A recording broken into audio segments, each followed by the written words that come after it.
From a teammate putting themselves at risk just to get you eliminated, to a sexist who nearly quit just because they couldn't remember the menu, here are 6 of the most satisfying eliminations in Hell's Kitchen history. Starting with Season 7's executive chef Scott Hawley, who never stopped selling himself as the best chef in the building while being the worst. Right from the start of the season, Scott makes a bold statement about himself whilst presenting his signature dish. It'll be a struggle for me to be a cook amongst other cooks because I've become accustomed to being a chef amongst cooks.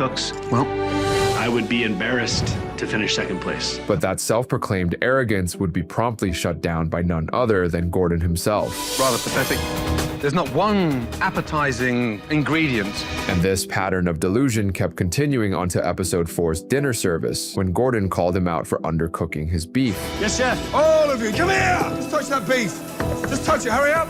How's that temperature? Rare. Yeah, how's that temperature? Rare. That's fucking rare. I've requested it medium. But Scott somehow believed he was still in the right, even though his entire team and Gordon thought otherwise. Feels medium rare to me, chef. You're fucking miles off. And each and every one of your fucking team said it's undercooked. Just get it in the oven. And to make matters even worse, he rationalized his mistake as Gordon simply having higher standards for him. My temperatures are usually always correct. And tonight, obviously I was a little bit off. I understand the chef expects perfection, and those of us that have a little bit more experience probably has a little bit higher expectations. Even when he got put up for elimination that evening, he somehow managed to twist his flaws into his strengths. I am the strongest leader you have here by far. I'm a leader, maybe to my detriment. I'm too concerned about helping everybody else out as a team effort. I learned my lesson tonight. I'm gonna fuck everyone else now and think about myself. But Gordon could see right through his bullshit. You talk like a politician. No, chef. You're full of shit. I'm not full of shit, chef. Let me tell you something quite interesting.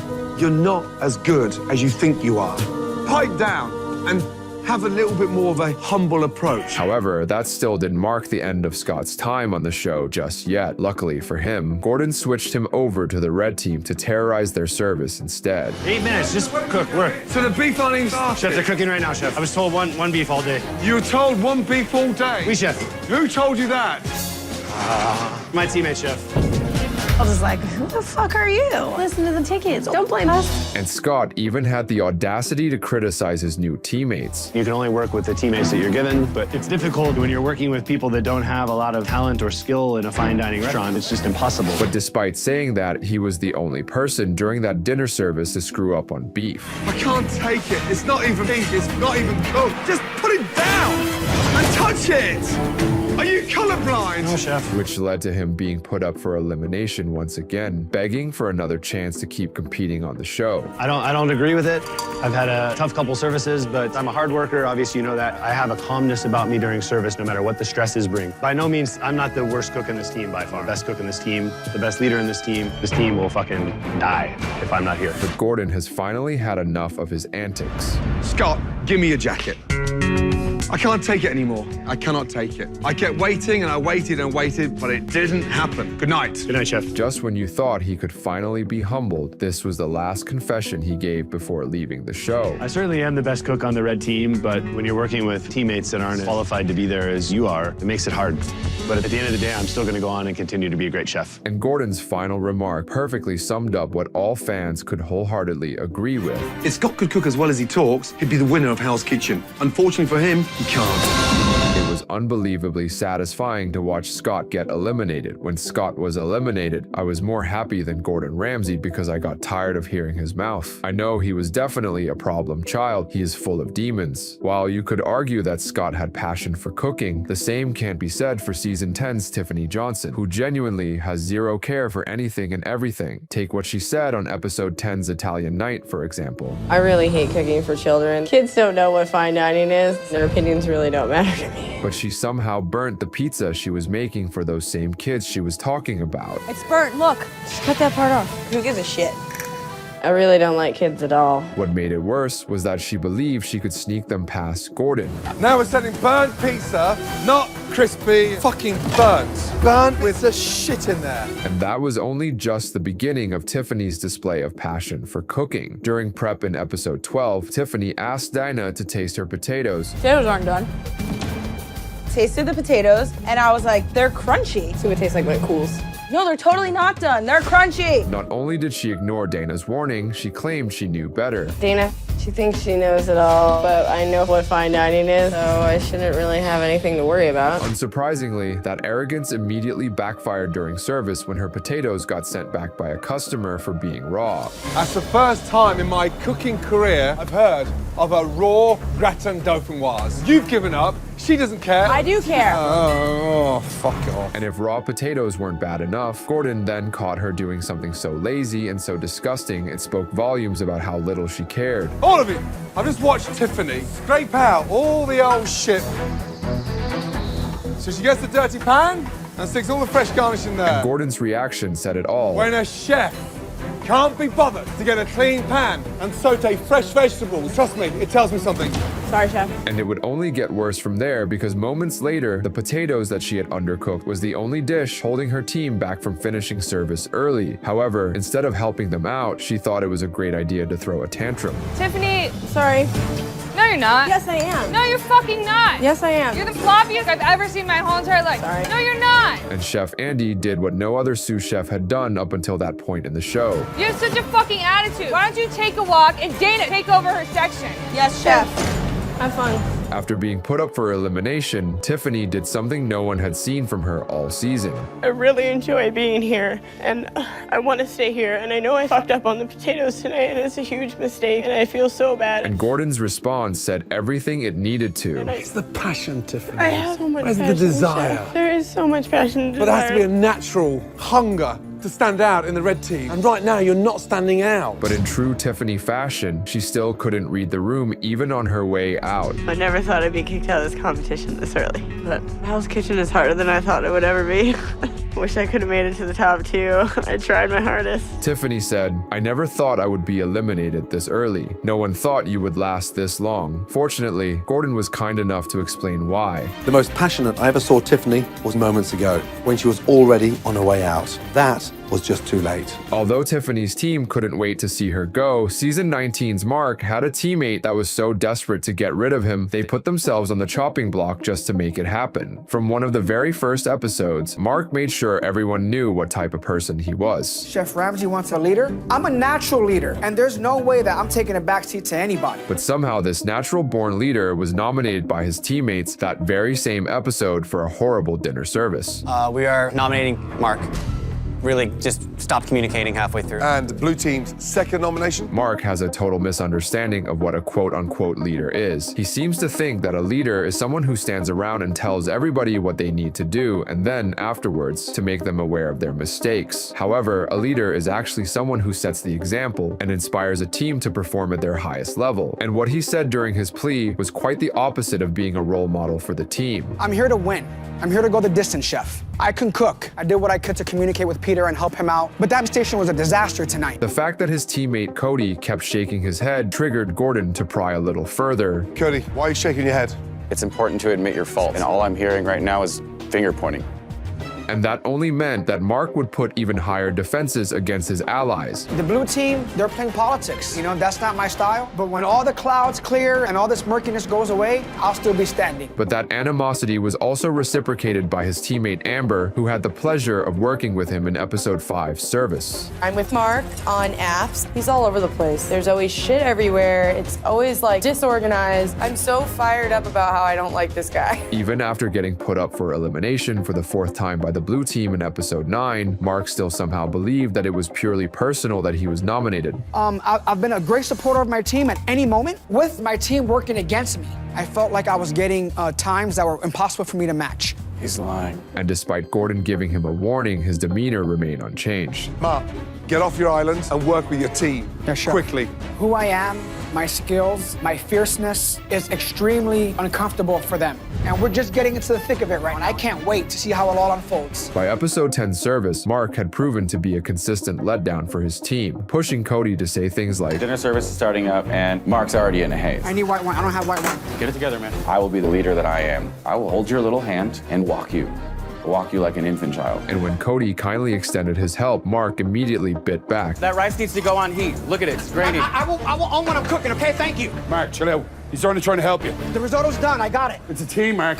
I'm gonna fucking murder this kid. Amber, you ready? But Mark's stubbornness caught up with him just seconds later. Taste the risotto. It's not even finished. There's no gloss on there. Taste that. That's curdled overcooked. There's no fucking seasoning. If I tell you it's not ready, it's not ready, okay? Hurry up! Rectify it! The blue team lost service that evening and had to name 2 chefs for elimination, which Cody's confession made it perfectly clear that he was at his limit with Mark. Declan wants Amber to go out. Amber wants Declan to go out. I want to see Mark go home. And so I will make sure that happens. But no one expected Cody to nominate himself in order to send Mark home, not even Gordon. So, you're prepared to go home tonight? Chef, I'm prepared to fight for my position right now. And if I need to step up as a leader, then I'm ready to do that. Cody and Mark, step forward. Luckily for Cody, that gamble paid off and Mark was finally eliminated. Let me tell you what I saw. Bland risotto, overcooked carbonara, scrambled to hell. And that's why there's no doubt in my mind.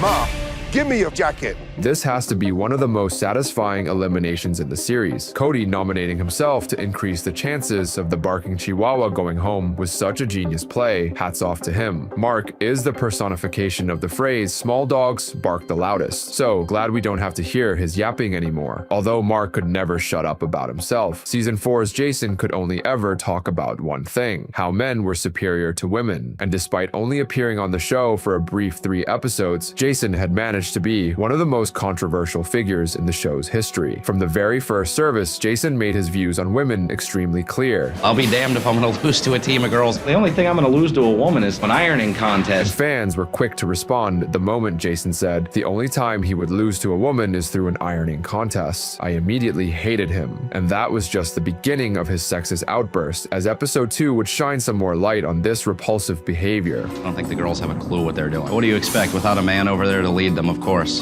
Coming around hot, heavy. A room full of girls, I mean, that's useless, unless, what do they have, a porta party over there? But Jason's charm doesn't stop there. Watch how he reacts to Christina's emotional plea at the end of the episode. I will get better, and I will fight for it. That's what I should say. Jason legitimately has no good qualities. I've seen bricks with more charm. And they weren't wrong for saying that, because in episode 3, Jason couldn't even keep himself together when asked to recite the menu back to Gordon. The desserts. Go. Chocolate fondant with, oh my God. Oh no. No, I know this shit. Oh my God, I can't. God. Even worse, when Gordon pressured him just a tad bit further, Jason was more than ready to give up. You want to go home? Yeah, You want to go home? Yeah. That's you. yeah, You're done. I'm done. And this made it all the more easy for Gordon to let go of Jason that very evening. Jason, take off your jacket and leave Hell's Kitchen. You gave up before we started tonight. I pulled you back in the kitchen. And if you haven't got the balls to stand there and put yourself back in there, game over.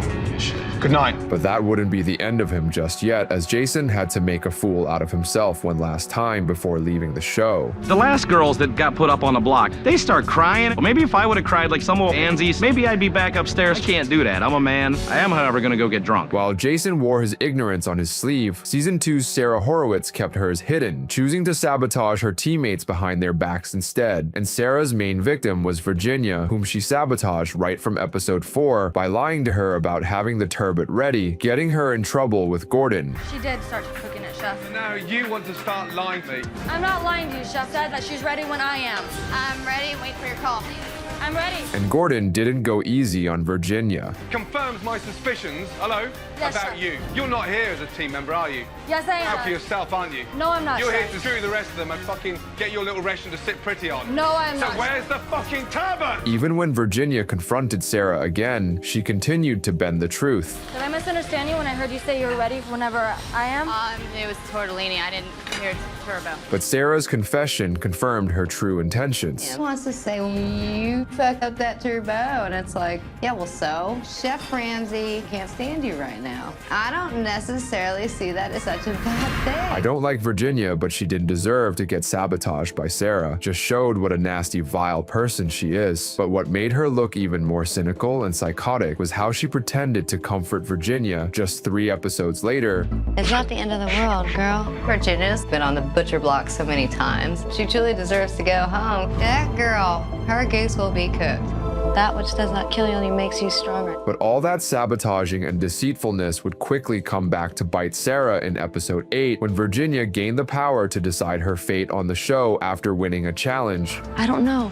I don't If you know. won the challenge, I guaranteed you a place in the final 3. And I'm a man of my word. If you want to go, that is your choice. If you decide to stay, I'll send Sarah home. And Virginia made sure to take full advantage of that immunity. Hell no, I don't want to go. Of course I don't want to go. I want to freaking stay. You want to know why? Because I fucking want to. That's why. And Gordon promptly ended Sarah's time on the show. I respect your decision. Sarah, Chef. take off your jacket Yes, chef. and leave Hell's Kitchen. Virginia getting to choose if she stays or Sarah stays is the wildest form of karma I've seen on this show. Unlike Sarah, season 16's Johnny did not have a specific target and was generally demeaning to many of his teammates, making his elimination by the one person who tried to help him all the more satisfying. Johnny's bullying was on full display by episode 2 when he went after teammate Canaro for not showing enough emotion after a loss. I can't believe Nara's attitude right now. How could you put out shit like that and then act like it doesn't matter? You're sitting there just shaking your head, laid back. You just don't deserve to be here. Bottom line. No, I'm pissed, man. It is personal. You're embarrassing me in front of one of my heroes. Well, I apologize for that. And when Hinaro was eventually eliminated, Johnny had zero class about it. Chef definitely made the right decision. Gennaro is a complete piece of shit, and I'm glad he's gone. Hopefully this will at least get us moving in the right direction. But his worst moment came in episode 4, when he decided to target Kimberly purely for his own amusement. Rip her up right now. This, the exact kind of stuff I do. I just can't wait to make her cry. All right, rat face. I have a rat face? Go chew on some cheese, rat.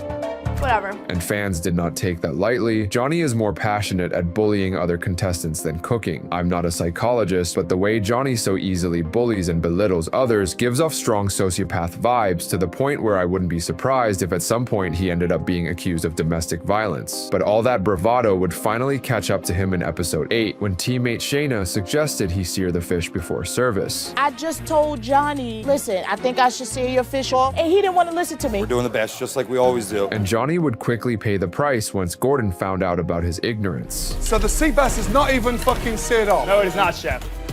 Aaron, continue cooking that. What made this moment all the more sweet was that Gordon proceeded to embarrass Johnny in front of both teams. All of you, we've always said it's raw in the middle, but what is it? Seared off. Touch it. I told him to sear the fish. I told him. Instead of owning up to it, Johnny looked straight into the camera and twisted Shayna's words during his confession. She didn't tell me to sear that fish. She asked if I should be searing the fish. And then because I said that's not how we do it, she let me go down? Fuck you, Shayna. Even in his plea, Johnny was still adamant that it was not his fault that the fish was not seared before service, blaming the mistake on his team. Chef, my team let me down on searing that fish. I just did not know. No, that's not an excuse. Somebody could have given me a heads up. I did. And just when you thought Johnny would leave the show on peaceful terms, he just couldn't help himself to leave a sour remark. It is disgusting that my team let me go down. And I stepped it up. All of these people here say they're these all high-class chefs. They suck. And for me to be standing here right now, I want to rip out the beautiful hair in my head. One of the most satisfying eliminations in HK history. Adios, Johnny.